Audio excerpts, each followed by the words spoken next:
cause de 14 14. Il a cours les prises à bientôt à 14.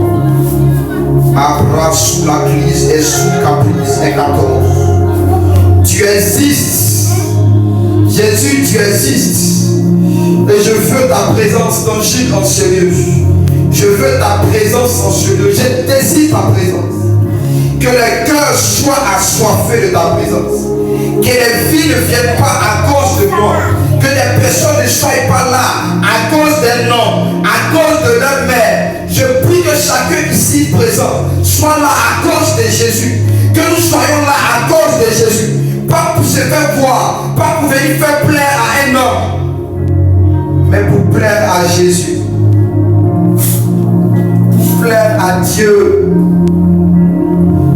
Oh Jésus. Que nous soyons responsables de nous-mêmes, de notre relation avec le Seigneur. Que nous soyons conscients de nous-mêmes. Évitez de faire semblant dans la présence de Dieu.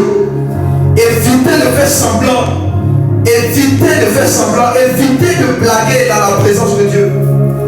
Soit tu cherches Dieu ou tu ne le cherches pas. Soit tu veux Dieu ou tu ne le veux pas.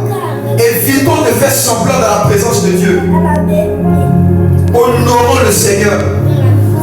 Par nos vies, par nos comportements, par notre attitude, honorons Jésus. Honorons le Seigneur. Soit on le veut ou on ne le veut pas. Soit on le cherche ou on ne le cherche pas. Évitons de faire semblant. Plusieurs dans les églises font semblant. Pour honorer les pasteurs, font semblant. Pour honorer les familles, en partant à l'église. Mais leurs cœurs ne sont pas à Dieu. Leurs cœurs ne sont pas attachés à Dieu. Ils vivent dans le monde. Ils vivent dans le péché. Ils ne désirent pas chercher réellement le Seigneur. Ils ne désirent pas Dieu réellement. Et aujourd'hui, nous sommes faibles. Nous n'arrivons pas à grandir spirituellement. Parce que nous-mêmes, on ne veut pas. Et on nous force à le faire. Nous-mêmes, on ne le veut pas. Et on nous force. À cause des hommes, si je reste à la maison aujourd'hui, mes parents ont dit que je suis resté à la maison. Si je ne vais pas prier, on dit je suis là et je ne vais pas prier. Et à cause de cela, tu te forces à venir dans la présence de Dieu. Je ne te force pas à venir dans la présence de Dieu. Car ça ne sert à rien de venir dans sa présence sans que le cœur y est. Si tu viens t'asseoir ici et que ton cœur n'est pas ici, c'est comme si tu n'étais pas là. C'est pourquoi il faut prendre tes responsabilités. Moi, je viens chercher Jésus. Je veux Jésus. C'est à cause de cela que je suis là. Je ne veux pas honorer quelqu'un. Je ne veux pas honorer un homme. Je ne suis pas là pour qu'on puisse dire je suis venu à l'église. Mais je suis là parce que je veux Jésus. Je suis là parce que je cherche Jésus. Je veux vivre comme Jésus demande. Je veux abandonner le péché. Je veux marcher réellement comme Christ le demande. Je veux être libre. Je veux connaître les sentiers de la justice de Dieu. C'est pourquoi je suis là. Je vais aller au ciel. Je vais hériter le royaume. C'est pourquoi je suis là. Pas pour plaire à un homme, mais pour plaire à mon Jésus. Je ne prêche pas pour plaire à quelqu'un. Je ne prêcherai jamais pour plaire à un homme, mais je prêcherai pour plaire à Jésus. Et je dirai ce qu'il me dit de dire. Je ne vais ni retrancher, ni ajouter sur la parole de Dieu. Je vais dire que la vérité. Que la vérité. Car la Bible dit, vous connaîtrez la vérité. Et la vérité vous affranchira. Vous connaîtrez la vérité. Et la vérité va vous rendre libre. Ce matin, que cette vérité de Dieu te rende libre. Que cette vérité de Dieu t'attache à Jésus. Dans ce monde où nous sommes, si tu n'as pas Jésus, tu n'es rien. Si tu n'as pas Jésus, tu es pourri, tu es un pauvre pécheur. Si tu n'as pas Jésus, tu es un morceau de pain entre les mains du diable. Si tu n'as pas Jésus, tu es comme un porc qu'on amène à la boucherie jusqu'à ce qu'une flèche lui transperce le foie. Si tu n'as pas Jésus, tu ne signifies rien. Au fait, tu es le plus misérable des hommes. Tu es le plus minable des hommes. Si tu ne connais pas Jésus, tu es le plus misérable des hommes. La source de la vie que Dieu nous accorde en Jésus, vous ne pouvez pas imaginer. Et chaque jour, on se vertue à crier en plein gosier pour vous parler de Jésus, pour vous dire de chercher Jésus, pour vous dire aimer Jésus, renoncer à tout, chercher Jésus. Jour et nuit, on crie, on le fait. Il va arriver un moment où on ne pourra plus le faire. On sera en train de faire le culte comme ça. Et les gens vont rentrer, ils vont nous interdire de prêcher Jésus. On serait dans les rues en train de parler de Dieu. Les gens vont venir nous arrêter quand on ne parle plus de Dieu. Sur les réseaux sociaux, ils vont couper tout ce qui concerne Jésus. La preuve, aujourd'hui, quand tu commences à aborder ces sujets, sur les réseaux sociaux, on commence à te bloquer. On met ta vidéo en sous-titre. On met ta vidéo sur silence. Parce qu'il y a des mots que tu utilises qui ne veulent pas entendre. Quand tu parles de l'homosexualité, déjà on te signale. Quand tu commences à parler des choses que Dieu interdit, les abominations que les hommes sont en train de commettre, Facebook est capable de te bloquer. Dans l'avenir, on ne pourra plus parler de Jésus. Tu vas aller sur Internet, tu vas désirer chercher à écouter une prédication pour être converti, à écouter une prédication pour vivre dans la sanctification. Tu vas voir que c'est bloqué, il n'y a plus de prédication. Tu vas sortir dans la rue, tu vas désirer écouter, entendre parler de Jésus. Il n'y a plus personne dans la rue pour te parler de Jésus. Et la Bible a annoncé cela. Les jours viendront où les gens n'auront plus faim du pain, mais de la parole de Dieu. Où les gens n'auront plus soif de l'eau, mais soif de la parole de Dieu. Mais malheur à eux, il n'aura plus l'opportunité de pouvoir choisir, car ça serait trop tard.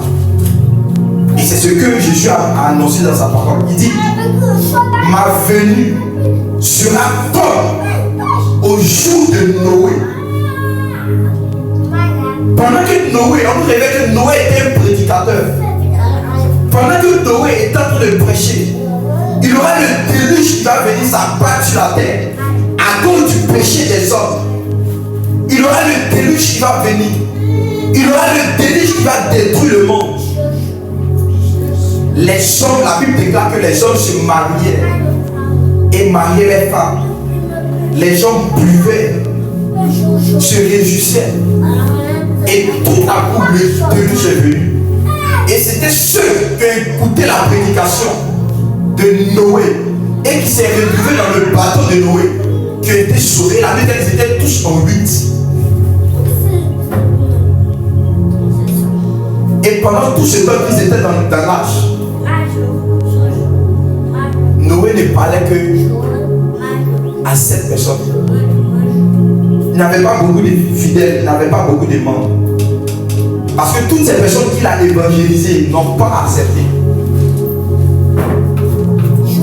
Ça serait comme au temps de Noé, où les hommes se mariaient, où les gens vaquaient à leurs occupations, où les gens se livraient à la débauche. Et subitement le Christ est venu. Lâche les esprits. Et le déluge a détruit tout ce qui existait. Si vous n'acceptez comme il se doit pour marcher dans la vérité, vous serez détruits avec le monde au jour du jugement dernier. Tant que vous ne prenez pas la décision de marcher conformément à sa parole, il ne t'a pas dit de pouvoir forcément le faire. Il t'a demandé de pouvoir faire. Il ne te demande pas ta force. Il ne te demande pas ta capacité. Il demande ta volonté. Le cœur n'est pas fort. Le cœur n'est pas puissant. Le cœur est fragile. Le cœur est fragile. Et dit, aime-moi de tout ton cœur. Ce qui est fragile, apprends pour m'aimer. Ce qui est faible là, donne-moi. Est-ce que tu veux vraiment? Alors si tu le veux, il va prendre son pouvoir et il va mettre dans ton cœur. Il va prendre sa force et il va mettre en toi. Et tu pourras dire, lorsque je suis faible, c'est alors que je suis fort. Si vous n'acceptez pas Jésus, si vous ne vous livrez pas totalement à lui, vous êtes les hommes les plus malheureux sur la terre. Vous êtes les hommes les plus idiots sur la terre.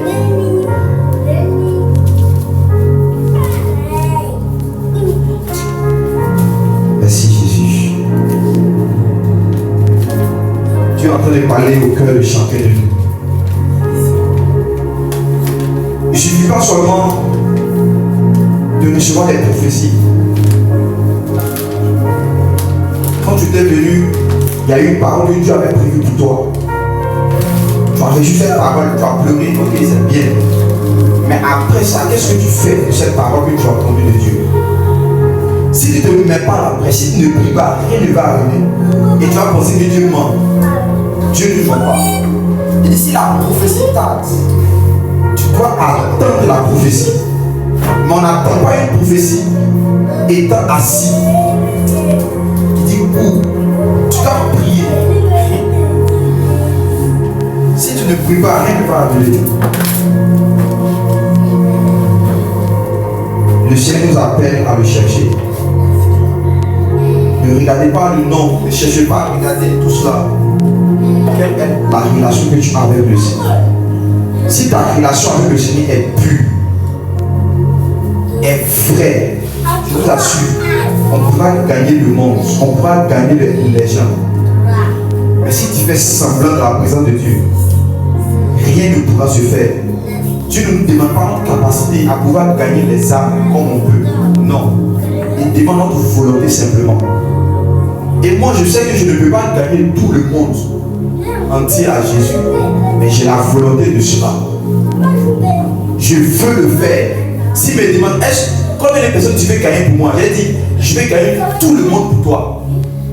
C'est ce que je désire. Et dans la parole de Dieu, ce qu'il a même dit, Dieu dit, ce que je veux, c'est que tout le monde soit sauvé. Mais est-ce que tout le monde va être sauvé? Non. Parce qu'il y aura des personnes qui ne voudront pas être sauvées. Et Dieu ne va pas sauver quelqu'un contre son gré. C'est-à-dire la personne ne veut pas que tu veux le sauver. Dieu ne fait pas ça. C'est ceux qui voudront être sauvés. C'est ceux-là qui vont être sauvés. Il faut que tu fasses partie des quiconques qui vont être sauvés. Et cela demande ta volonté. Dieu là, il ne vient pas pour te violenter. Tu ne veux pas le paradis, mais tu forces pour rentrer au paradis. Quand Dieu fait ça, c'est qu'il a péché. Il t'a créé libre. Tu peux choisir le bien, tu peux choisir le mal. Tu peux décider de venir le suivre, tu peux décider de ne pas le suivre. C'est vrai qu'il a dit, on ne peut pas suivre deux maîtres à la fois. Soit tu suis un, tu haïs l'autre, soit tu haïs l'autre, tu suis un. Tu ne peux pas dire que non, tu es chrétien et puis tu aimes le monde. Tu aimes tout ce qui est du monde. Il dit, lui qui aime le monde, l'amour du Père est point en lui. Si quelqu'un dit qu'il aime Dieu et qu'il aime le monde, c'est un menteur. Quand tu aimes Dieu, tu ne peux pas aimer le péché en même temps que tu aimes Dieu. Quand tu aimes Dieu, tu hais le péché. Si dans ton cœur, il y a encore l'amour du monde, c'est que tu n'aimes pas encore Dieu. S'il y a quelque chose que tu aimes plus que Dieu, s'il y a quelque chose même que tu aimes, Soit disant tu aimes ça un peu, et puis tu aimes Dieu, c'est que tu mens.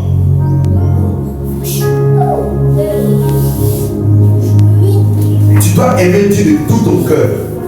Maintenant, quand tu l'aimes de tout ton cœur, tu vas commencer à aimer les autres choses en fonction de Dieu que tu aimes. Et tu vas aimer. Si Dieu n'aime pas cette chose, toi aussi tu ne dois pas l'aimer parce que tu aimes Dieu de tout ton cœur. Si Dieu aime telle chose, et que même toi-même tu n'aimes pas cela, tu dois aimer aussi cette chose. Parce que tu aimes Dieu de tout ton cœur.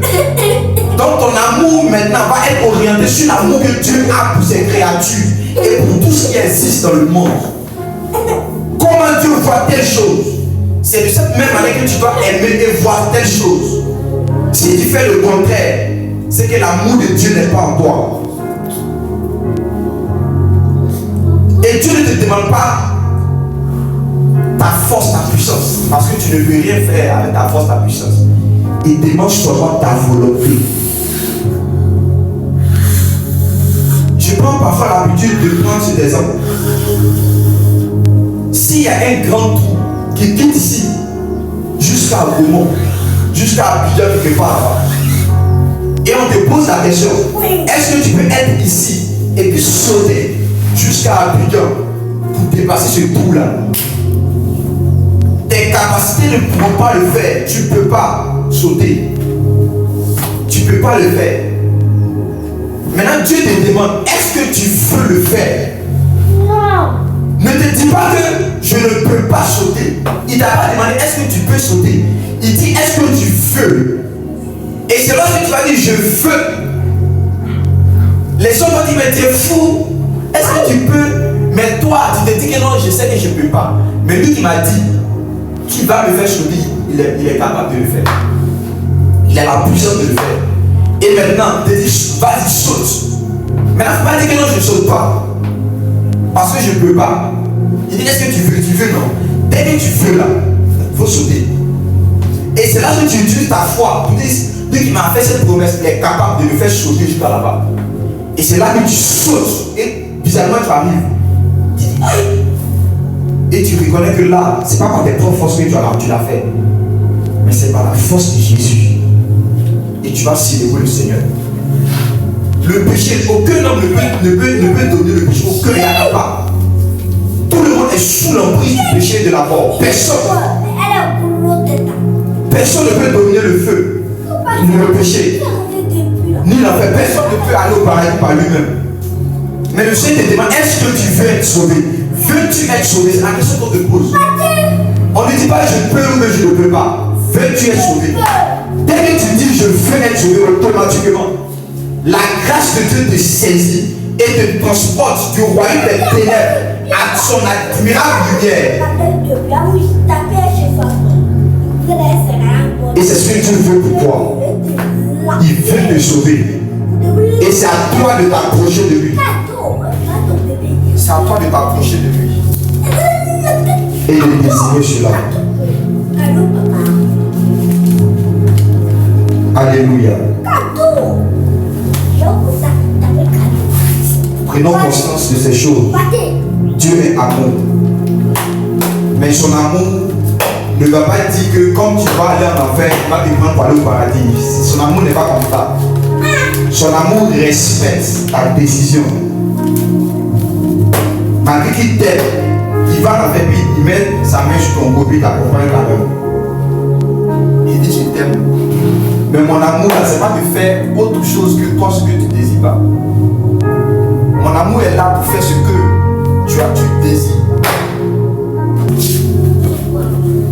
Que chacun de nous prenne conscience de ces choses.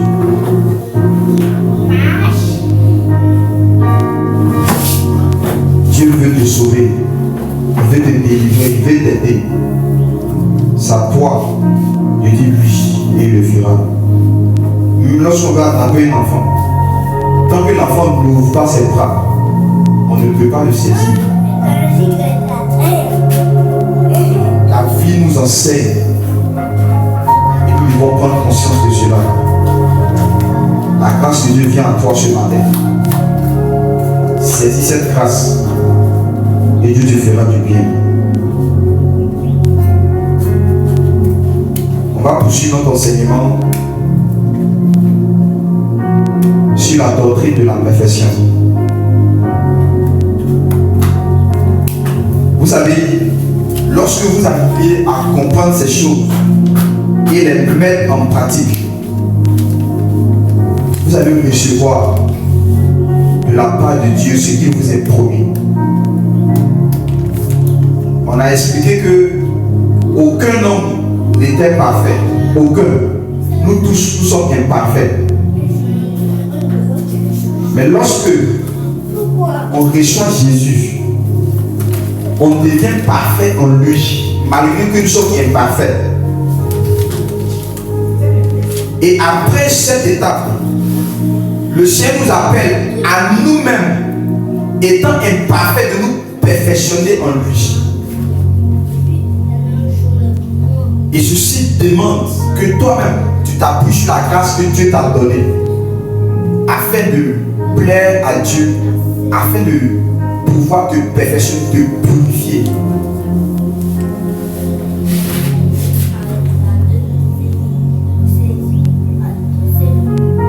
On va lire une parole dans le livre de 1 Jean chapitre 3, le verset 2.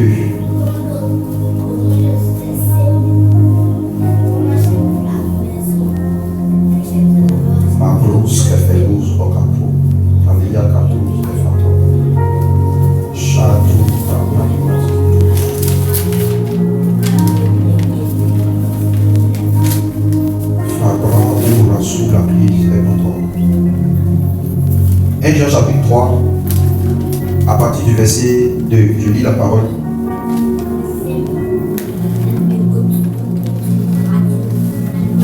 Bien-aimés, nous sommes maintenant enfants de Dieu.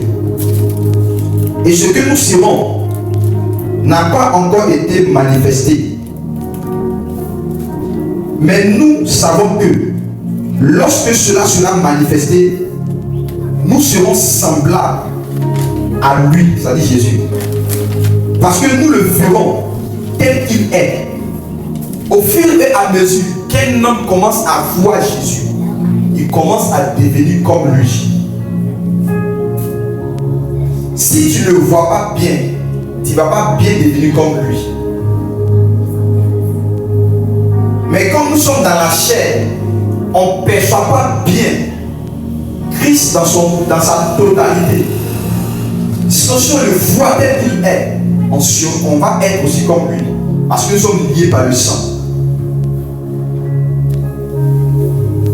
Nous sommes liés par son sang. Mais quand il va paraître, la Bible qu'on va le voir tel qu'il est. De cette même manière qu'un homme et une femme se voient nus, c'est comme ça qu'on verra Jésus. C'est-à-dire la nudité ici dont Dieu est en train de parler, c'est une nudité qui donne accès à Dieu totalement. C'est-à-dire que tu vas connaître Dieu comme il est. Actuellement, on ne connaît pas Dieu comme cela. On le connaît par des images. On le connaît en esprit, simplement. Et cela n'est pas total pour nous transformer notre âme totalement, notre corps totalement. Parce que cette lumière de Dieu là est réduite à cause de ce qu'on vit dans la chair.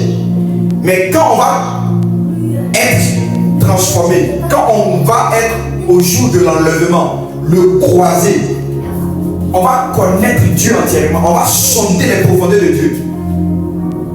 Et de la même manière que Dieu nous connaît, on va le connaître de cette même manière. Et on va être transformé à la même image que lui. Actuellement, on est là à être transformé à la même image que Jésus, de gloire en gloire, au fur et à mesure qu'on cherche à le connaître dans les Écritures. Mais cette compréhension n'est pas totalement parfaite. Mais lorsque il va nous apparaître, on va le connaître totalement. Et là, ton esprit, ton âme, ton corps va être transformé à la même image de Dieu. Et il n'y aura plus une différence entre toi et Dieu, parce que Dieu t'a marié. Il a fait alliance avec toi. Et tel qu'il est, tel nous serons aussi. Et la Bible déclare que quiconque a cette espérance en lui se purifie. Donc, comme on va devenir, on va entrer dans le royaume, on va connaître Jésus tel qu'il est, pour devenir tel qu'il est. Alors, si j'ai cette pensée en moi, je me purifie. Se purifier, c'est laisser tout ce qui était avant, qui te condamnait, de pouvoir chercher Dieu réellement.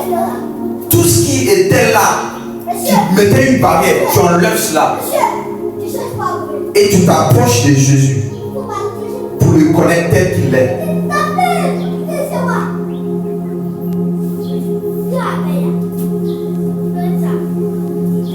Quiconque a cette espérance en lui se purifie comme lui-même est pur. Alléluia. Suivez-moi bien. Amen. Merci Jésus. Merci de ta grâce.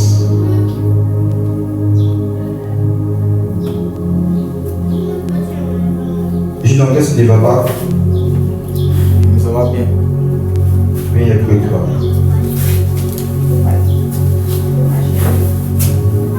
Ça va bien. Mal à la tête. Est-ce que tu crois que Jésus est capable de te guérir? Amen.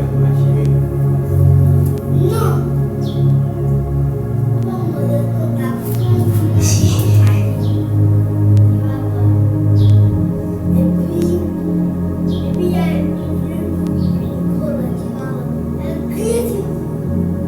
Merci Seigneur.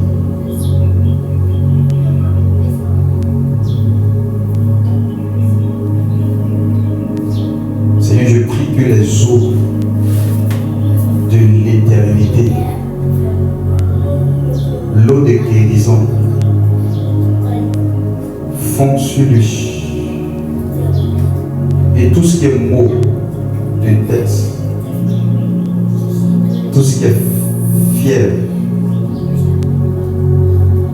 au nom de Jésus, soit chassé. Et reçoit la vie, la santé. Maintenant même, mot de tête, je t'ordonne au nom de Jésus.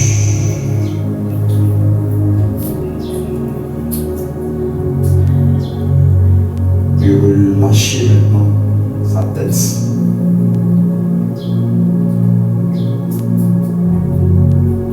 Et je te vois comme un morceau de pain.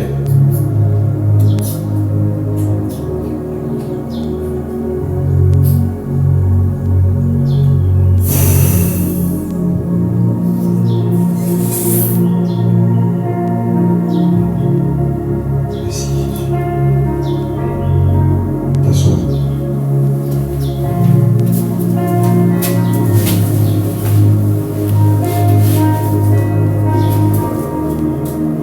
Alléluia.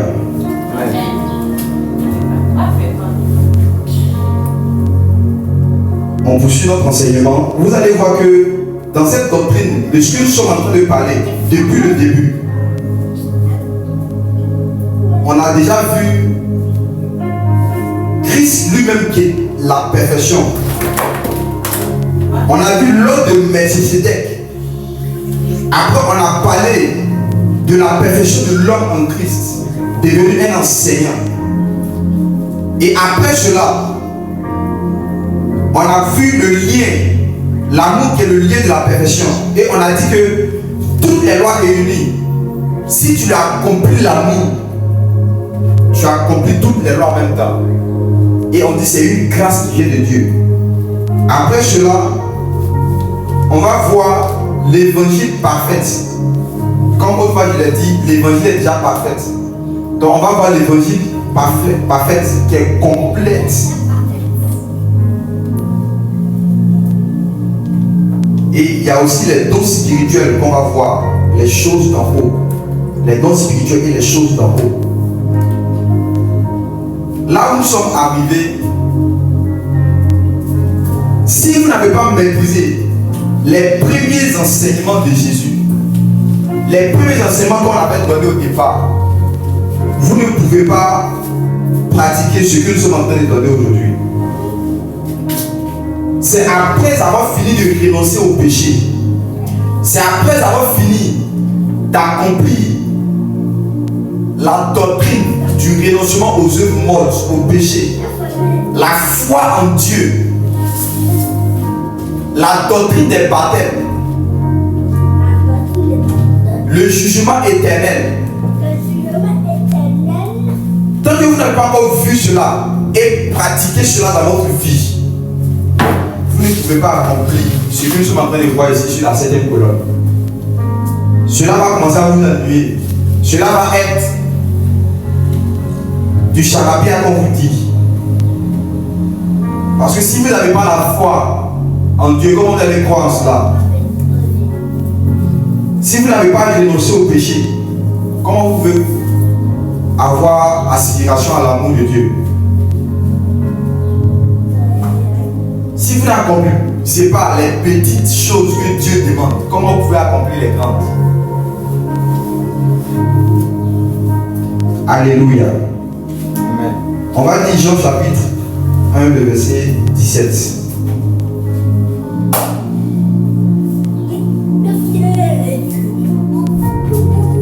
Voici ce que la Bible dit.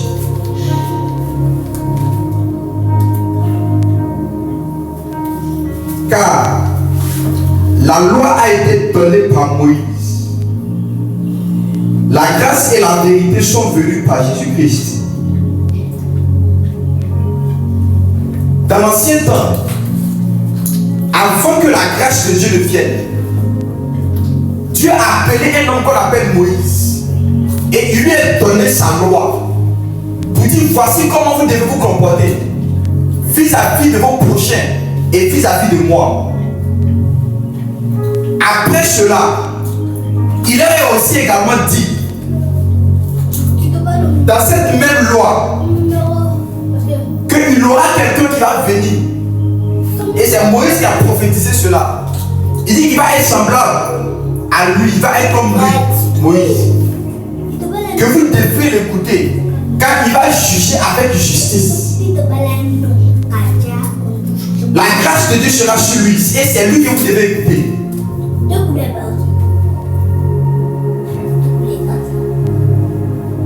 La blague.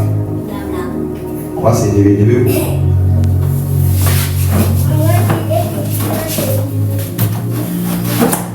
Vous allez vous lever quand on peut écouter la parole de Dieu, si vous dormez.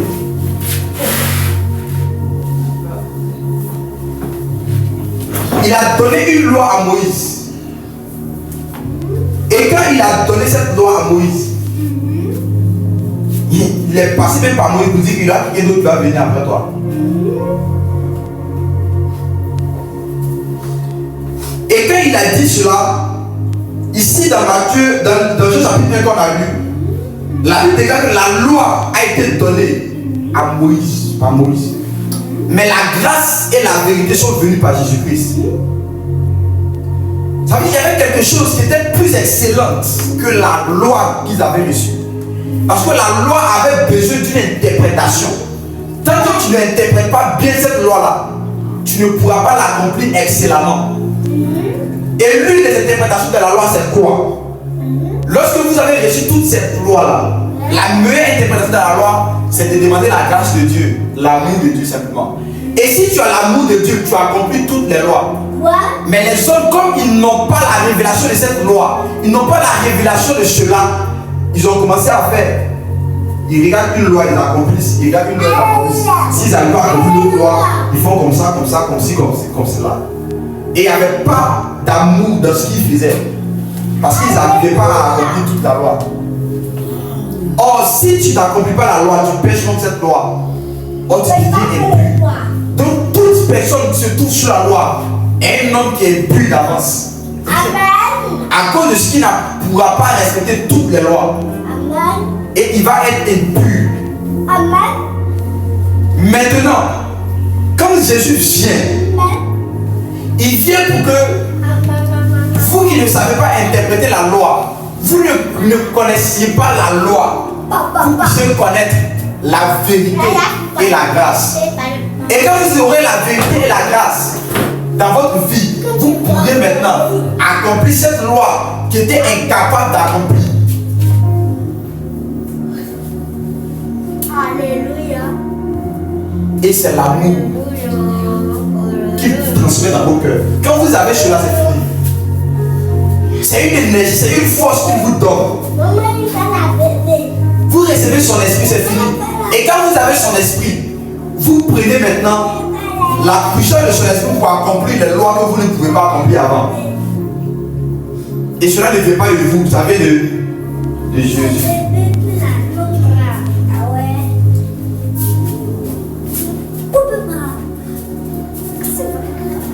Vous pouvez vous asseoir.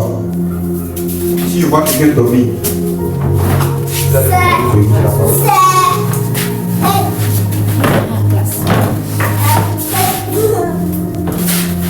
Soit tu viens pour écouter la parole, ou tu restes à la maison.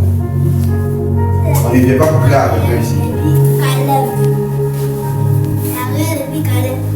On va prendre notre Bible dans le livre de Hébreux chapitre 7, le verset 15.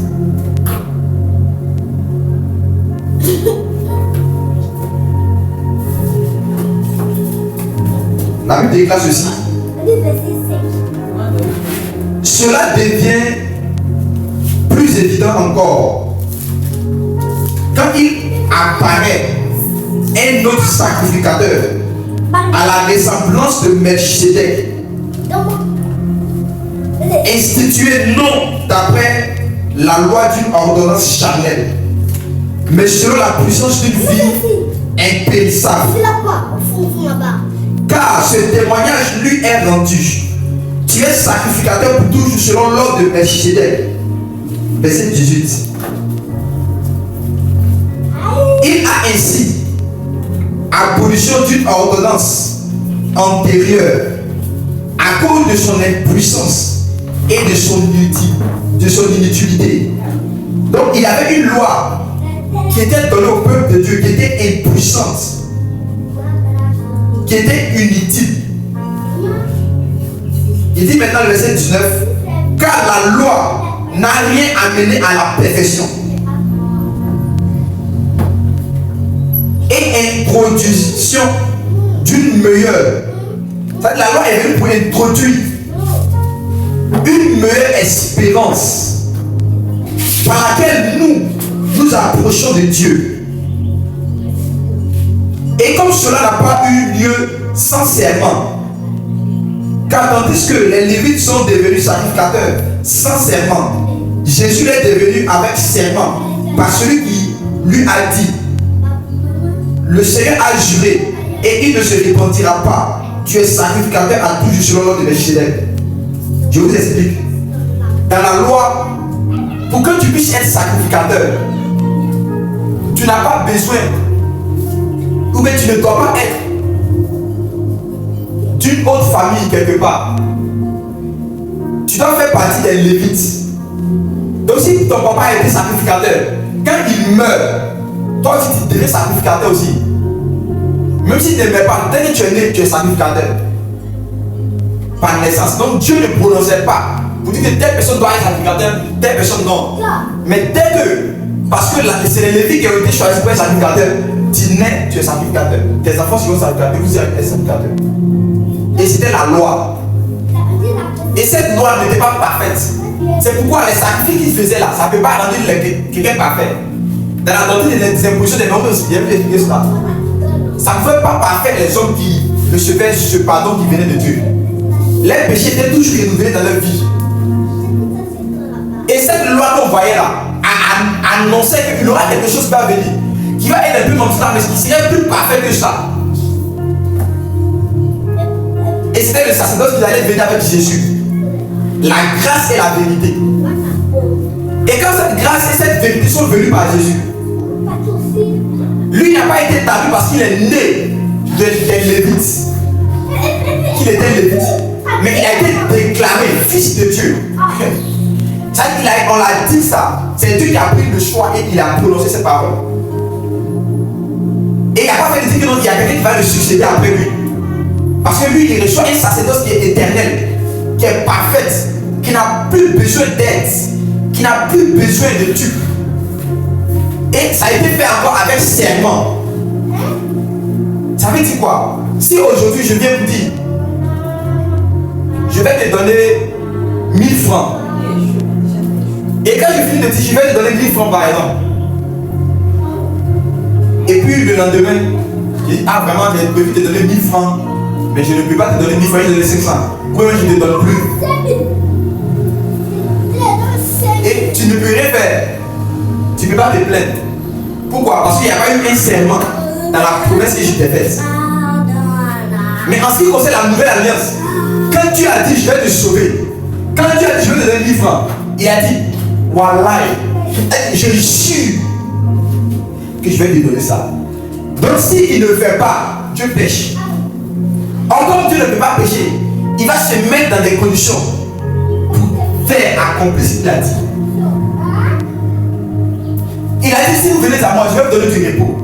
Si tu vas à lui, il est obligé de donner du repos. Parce qu'il y a un serment qui le lie. Ça engage toute sa vie. C'est-à-dire s'il ne le fait pas, il doit être coupable de péché. Oh, Dieu ne peut jamais être coupable du péché. Donc il va s'arranger pour te sauver. Quand il a dit croyez en moi et je vais vous décider le dernier jour. Quand tu crois en lui, ça l'engage avec un serment. C'est ça la nouvelle alliance. C'est ça l'excellence de la loi de Dieu. L'excellence de l'évangile. L'évangile parfait. Sinon avant, on va te dire que non, faut faire tant, faut faire tant. Tu fais ou tu fais pas, ou bien j'ai fait ça pour toi, j'ai fait ça pour toi. Tu fais ou tu fais pas. Il n'y a rien qui est là. Mais quand à la nouvelle alliance, Dieu a déclaré, il a dit, il a fait sortir quelque chose qui le lie en même temps, qui l'engage, lui et son trône. S'il ne respecte pas cela, c'est que Dieu devient injuste. Oh, il ne peut pas être injuste. Il y a un serment qui lui dit, quand il fait la promesse, il dit ce que je veux, c'est votre sanctification. Dès qu'il a dit ça, ça le lie. Dès que tu respectes le processus de la sanctification, il t'accorde cela. Parce que ce qu'il a dit, ça le lie. Donc dans la nouvelle alliance, regarde comment les choses lient Dieu, engagent Dieu. Donc quand vous avez conscience de cela, vous ne pouvez pas laisser le péché vous dominer. Parce que lui qui a dit que celui qui croit en ma parole, la vérité va la franchir. Il est capable de m'affranchir. Donc je fais chez lui, pas pour l'implorer, mais je viens pour obtenir. Je viens pour obtenir. Il dit nous approchons du trône de la grâce par le sang de Jésus. Pour obtenir sa miséricorde, pour obtenir. On ne vient pas pour plaider, pour obtenir. Parce que nous sommes héritiers de ces choses. De suite, tu as ton téléphone et puis tu vas prendre ton téléphone. Tu vas pas aller demander pardon à ton téléphone que tu prends. Tu le prends, c'est pour toi. La sanctification, c'est pour toi. La vie éternelle, c'est pour toi. Prends cela.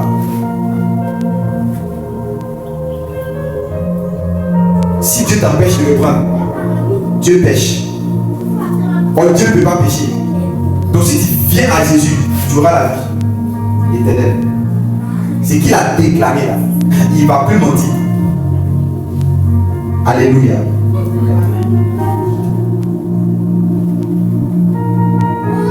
On va expliquer cela en profondeur. Hébreux chapitre 10, verset 14.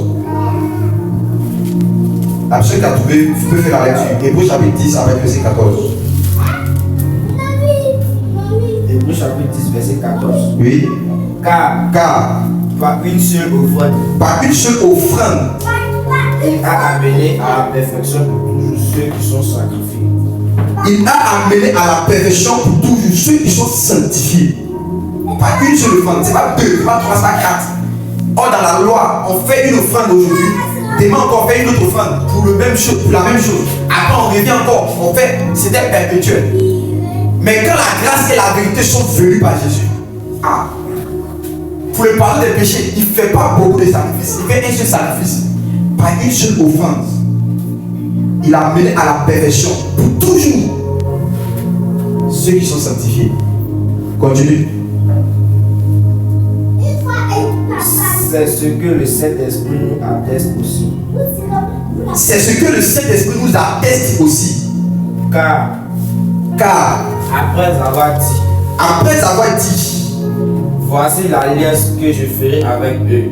Voici l'alliance que je ferai avec eux. Après ces jours-là, dit le Seigneur, je mettrai mes lois dans leur cœur et je les écrirai dans leurs esprits. Il dit qu'il va mettre la loi, ces lois dans nos cœurs, et il va écrire cela dans notre esprit.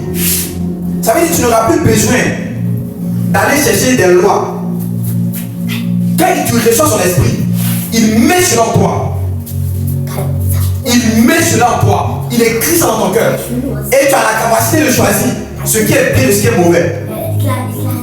Tu es en train de discerner ça, c'est pas bien, ça, c'est pas bon.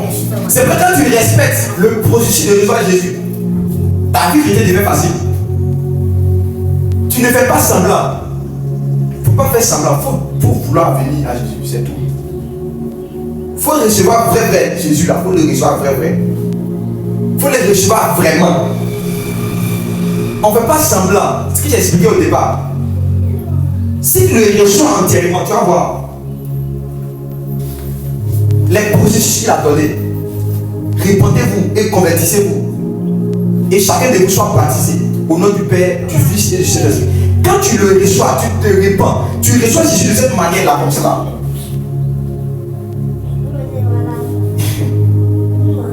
Il t'amène à la perfection pour toujours. Alléluia. Et il écrit sa loi, ses ordonnances dans ton cœur. Et il ajoute encore, et je ne me souviendrai plus de leur péché, ni de leur iniquité. Il dit quand tu respectes ce processus-là, de l'évangile que je vous donne, cette grâce que je vous donne, quand il va, l'offrande de Christ à la croix va te purifier, va te sanctifier et va t'amener à la perfection. Il dit il va plus se souvenir de tes péchés.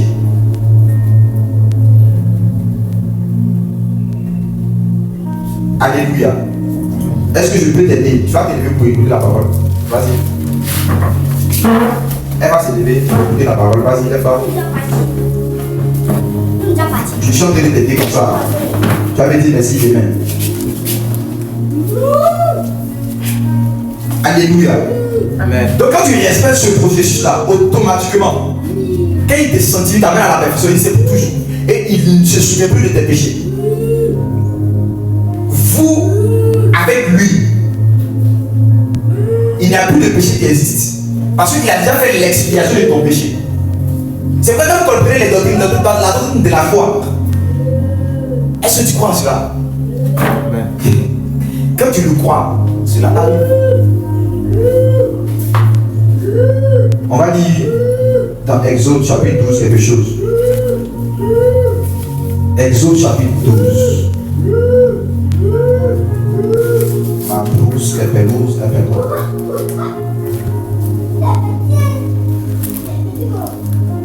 La personne qui a trouvé peut faire la lecture à partir du verset 9. Exode chapitre 12, verset 9. Exode chapitre 12, le verset 9, oui. Vous ne le mangerez point à demi cuit. Vous ne le mangerez point à demi cuit et bouilli dans l'eau, mais il sera rôti au feu, avec la tête, l'argent et l'intérieur. Regardez quelque chose. Ici, on parle de la Pâque, de l'agneau de la Pâque. Donc, on sait déjà que Jésus est notre Pâque, n'est-ce pas? Et ici, on explique quelque chose. On dit, voici comment vous devez manger l'agneau. Voici comment vous devez manger l'agneau. Dans Jean chapitre 6, le verset 53 à 56, Jésus dit, si vous ne mangez ma chair, n'est-ce pas, et vous ne buvez mon sang, vous ne pourrez pas être mais d'ici. Vous ne pouvez pas avoir la vie en vous-même. On va dire que tu dois avoir quoi? Alléluia. Et regardez quelque chose ici. On dit, vous le mangerez. Vous ne mangerez point à demi cuit. Ça dit, l'évangile de Dieu là, Christ là, on ne va pas faire demi cuit pour vous donner.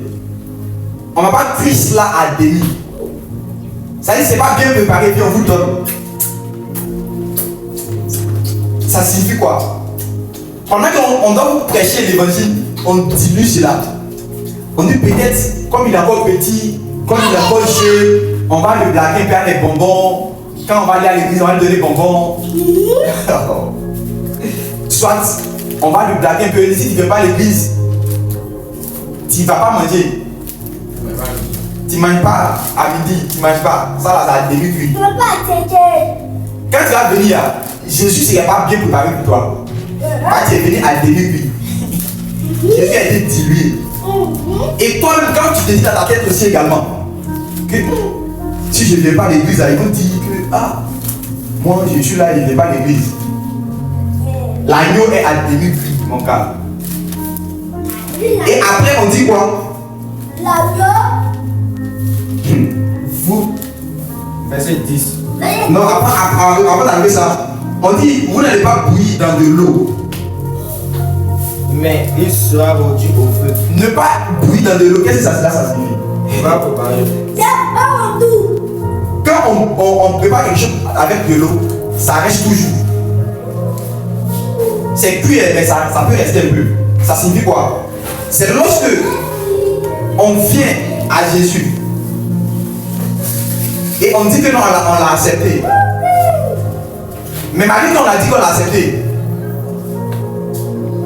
on est encore là, sans prendre de réelle décision réellement qu'on l'a accepté. Ça reste de l'eau. Ça veut dire qu'on conserve encore notre état de vie. On fait semblant d'être mort, mais on n'est pas encore mort.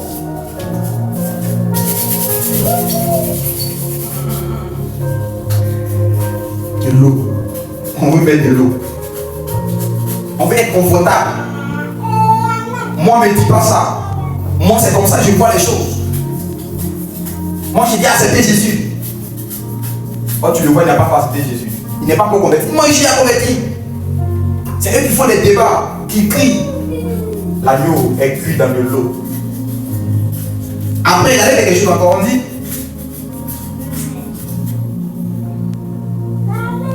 Mais il sera rôti au feu. Le feu. Il sera rôti au feu. Quand ça est dans la marmite, et puis il y a de l'eau dedans, quand il y a l'agneau, le feu ne le touche pas directement. C'est aussi l'image de ceux qui annoncent l'évangile en mettant la richesse devant. Viens à Jésus, il va te bénir. L'agneau est rôti dans de l'eau. Il y a la marmite qui est là. Viens à Jésus, tu vas avoir un travail.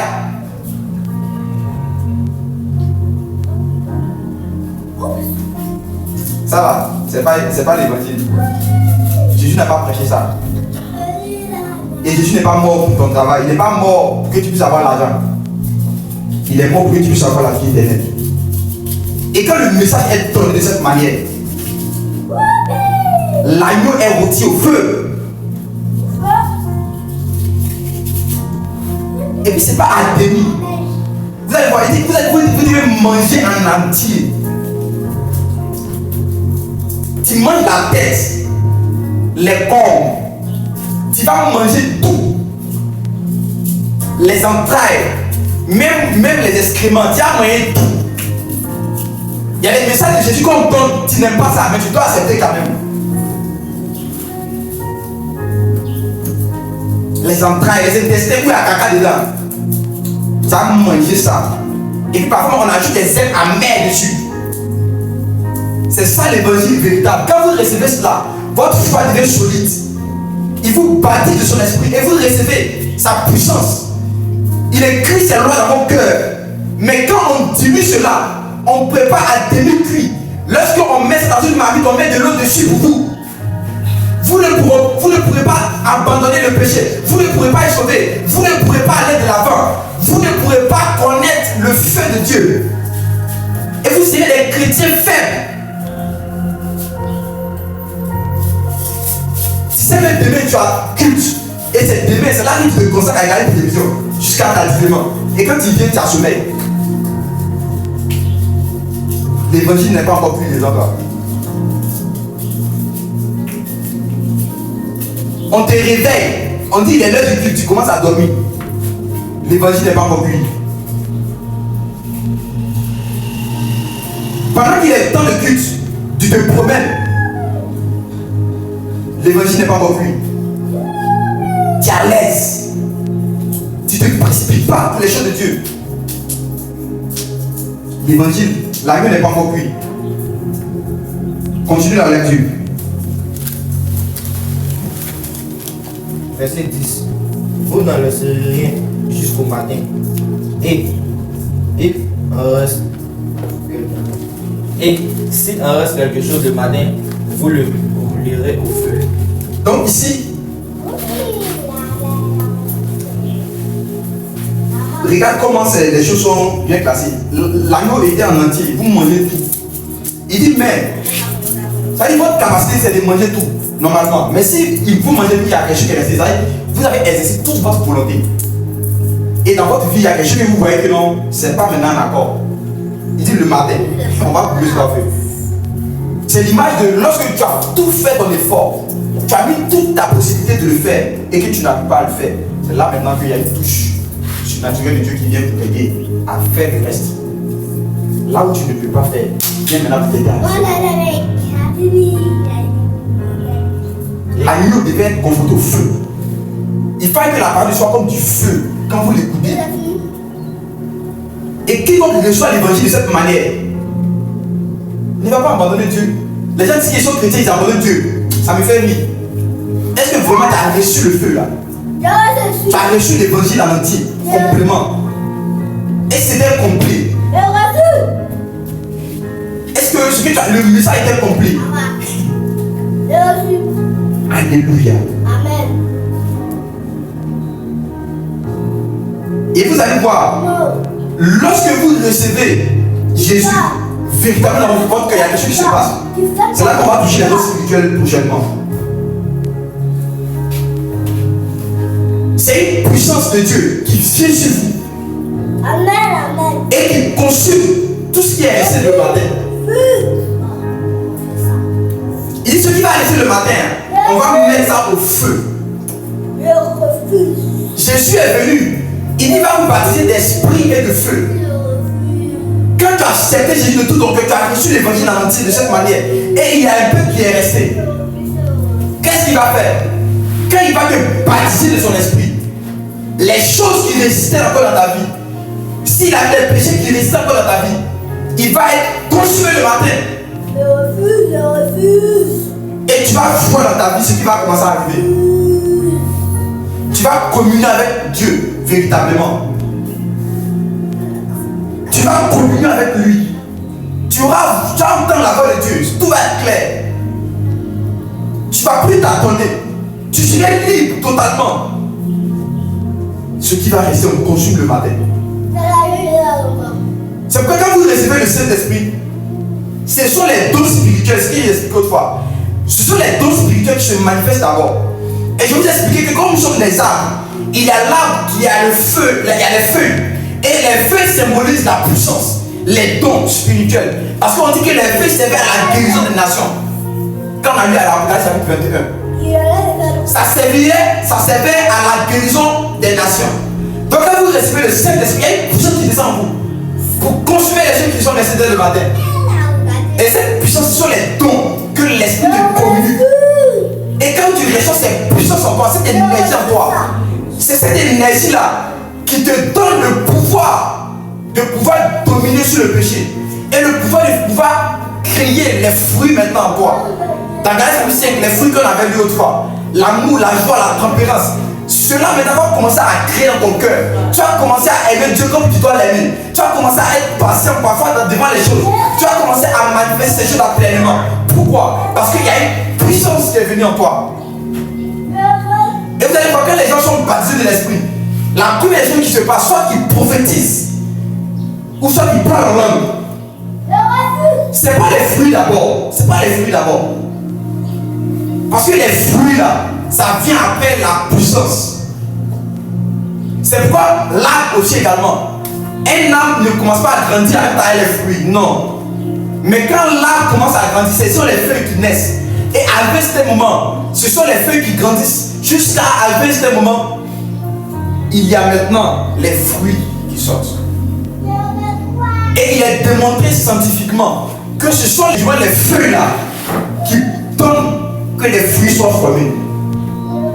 S'il n'y a pas de fruits, s'il n'y a pas du moins de feuilles sur cette nappe, les fruits vont donner, mais quand ça va donner là, ça va être un peu bizarre. Dans notre langue, on dit ayez des bêtes. Ça devient modelé d'une manière comme ça. Ça devient froissé. Quand vous voyez certaines choses qui sont froissées, les fruits qui sont froissés, c'est parce qu'il n'y a pas assez de feuilles.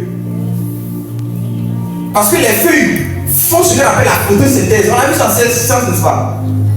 Il faut ce qu'on appelle la photosynthèse. Ils reçoivent de la lumière.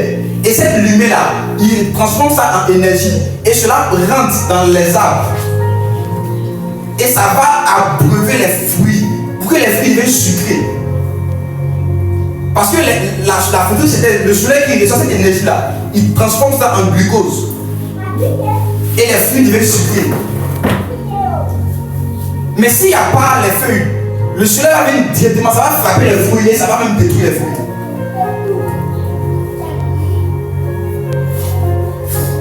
Il y a certaines personnes qui n'arrivent pas à vivre l'amour de Dieu véritablement complètement. Pourquoi? Parce qu'ils ont négligé les dons spirituels. Les dons spirituels consomment des feuilles sur des arbres qui reçoivent la lumière de Dieu et qui te transmettent, qui te nourrit pour que tu puisses produire l'amour, la joie, la tempérance. C'est quand même dans la vie de Dieu, il y a un arbre de vie. Il n'a pas perdu ses feuilles. Il avait toujours ses feuilles et puis produisait des fruits. S'il n'y a plus de feuilles, les fruits ne peuvent pas être en abondance. Certains chrétiens abandonnent les choses de Dieu parce qu'ils ont des fruits et puis mais ce n'est pas couvert, il n'y a pas de feuilles. Donc s'il y a des attaques de l'ennemi, le soleil qui frappe le jour, ça part des esprits qui t'attaquent. L'amour ne peut pas se défendre. Ça vient, ça chicote ton fruit. Tout ce qu'on fait, ça chicote le fruit. Ça détruit ton fruit. Et tu ne pourras pas rien. Les fruits sont importants. Mais s'il n'y a pas les feuilles pour protéger les fruits vont être détruits. Ce sont les fruits. Et même quand il y a des gens qui viennent là, quand les branches sont, quand il y a le feu, ça. Ce sont les feuilles que vous devez avoir aussi pour protéger vos dons spirituels, pour vous défendre votre cœur. La Bible garde ton cœur que toute autre chose. C'est là que viennent les sources de la vie. C'est là, dans ton cœur, dans les fruits là que viennent des sources de vie. Mais si tu n'as pas de dons spirituels, la prophétie te dit que non, il ne faut pas aller dans tel point. Tu vas être fléché. Ton amour va être détruit. Tes fruits vont être gardés. Les oiseaux vont venir noyer nos fruits. Parce que tu n'as pas de protection. Tes feuilles n'en sont plus.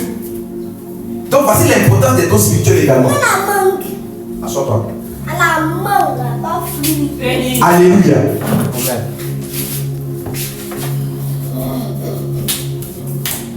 Est-ce que quelqu'un veut chercher Jésus? Est-ce que quelqu'un veut Jésus dans sa vie ce matin? Veut le rechercher, veut demander des dons spirituels. Veut manger l'agneau en entier, brûlé par le feu. Tous les aspects de ta vie doivent être consumés aussi également. Parce que nous sommes tous en à Christ. Par le feu de l'évangile. Il n'y a pas fait de Dieu, tu as cuit ça un peu. Tu vas mettre un peu de la marmite dans ma marmite. Tu as cuit, tu vas mettre de l'eau. Non. Il faut affronter le feu. Mets ça sur le feu. Toute ta vie. On dit les cônes même devaient être brûlées. La tête devait être brûlée. Même à l'intérieur. Devait être brûlé. L'intérieur parle. Parfois il y a des sentiments. Tu dois brûler des sentiments. Consacre-toi totalement. C'est ça l'évangile parfait. Et tu vas voir si Dieu, ce qu'il a dit dans sa parole est ment. Tu vas l'expérimenter. Forcer. Ça ne ment pas. Les dons spirituels seront sur toi. Tu vas prier pour les malades. les malades vont être guéris.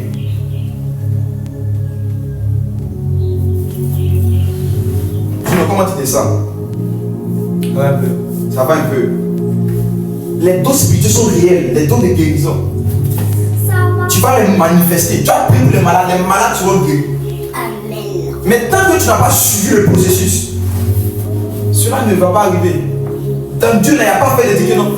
On te dit 1 plus 1 égale à 2. Peut-tu fais calculatrice, tu as pris 1 et puis tu n'appliques pas plus. Et puis tu fais autre chiffre, tu as donné le même résultat. Non. Ou bien soit tu appuies, calculatrice, tu appuies doucement. Quand on est d'appuyer fort, que 1 la plus prendre, tu appuies doucement, visiter dans calculatrice, ça ne marche pas.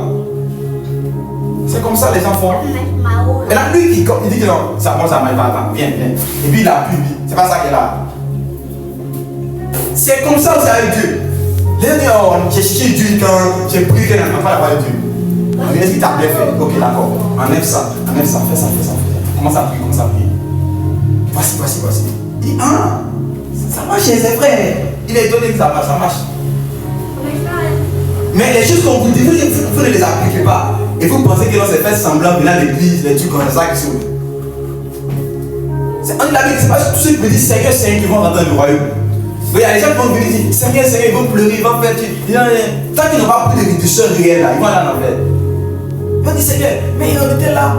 C'est nous, on attrapait les chaises venant à l'église. C'est nous, on balayait l'église. C'est nous, on prenait les portes, les tubes. On priait même pour les malades. On était là ensemble, on faisait tout cela. Il va dire arrêtez-moi, je ne vous ai jamais connu. Parce qu'au-delà de tout, on va être concret avec le Seigneur. Et quand tu as les feuilles aussi, c'est pas rester dans les feuilles.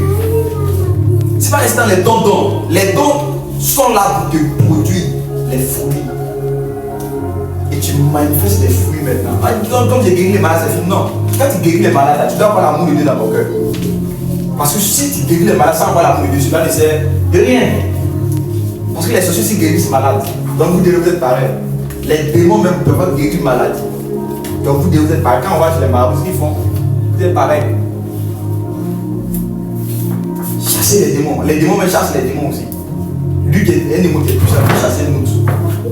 Et puis lui il prend place encore là. Et puis il invite encore d'autres encore. Donc vous êtes pareil. Il paraît qu'après cette étape, qu'il y ait les fruits qui viennent pour démontrer, pour être équilibré partout. Et ne pas aussi avoir les fruits et puis laisser les fruits. Non, les deux. Les dons spirituels, les fruits de l'esprit. Est-ce qu'on peut se lever pour prier le Seigneur?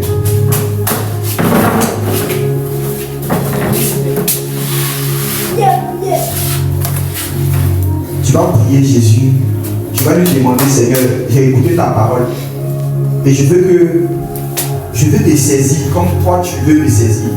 Comme toi tu désires me saisir, je veux te saisir de cette manière. Si ton cœur, je le dis, Dieu regarde le cœur. Tu ne peux pas te mentir à toi-même. Si tu sais que tu as Jésus, tu as accepté réellement, tu l'as accepté. Si là-bas aussi accepté, tu le sais. Et chacun de nous est dit, Dieu ne force personne. On vient, on prêche, on vous exhorte. Si vous l'acceptez, si vous ne l'avez pas accepté, c'est que sinon on l'aura fait notre part. Si tu désires marcher avec le Seigneur sincèrement, prie dans ton cœur, Seigneur, je veux expérimenter ta présence. Je veux t'expérimenter à partir d'aujourd'hui. Viens m'aider, viens me sauver, viens me soutenir. Viens Seigneur, j'ai besoin de toi. Élève la voix pour le Seigneur. Seigneur, merci pour ta grâce, pour ce message. Nous voulons nous approcher de toi avec un cœur sincère. Seigneur, tu ne demandes pas notre capacité, notre puissance, mais tu demandes simplement notre volonté. Et tu as dit que si nous avons la volonté, tu vas agir dans nos cœurs, tu vas toucher nos cœurs, tu vas nous aider. Seigneur, nous avons la volonté. Seigneur, toutes ces personnes qui ont la volonté de faire le bien, qui ont la volonté de suivre Jésus en ce lieu, Seigneur, visite leur cœur. Donne-leur la grâce de te suivre, de te chercher. Et que tout l'honneur et la gloire te soient rendus. Merci Seigneur. À la maison, continue de leur rappeler ce message. Et donne-leur de pouvoir se mettre en application de ta parole, afin de bénéficier de tout ce que tu as promis dans ta parole. Tes paroles sont véritables. Et ces paroles, elles sont les véritables paroles de Dieu. Merci pour ta grâce. Parle à chacun de nous concernant notre vie avec toi. Au nom de Jésus. Amen. C'est pas dit que ta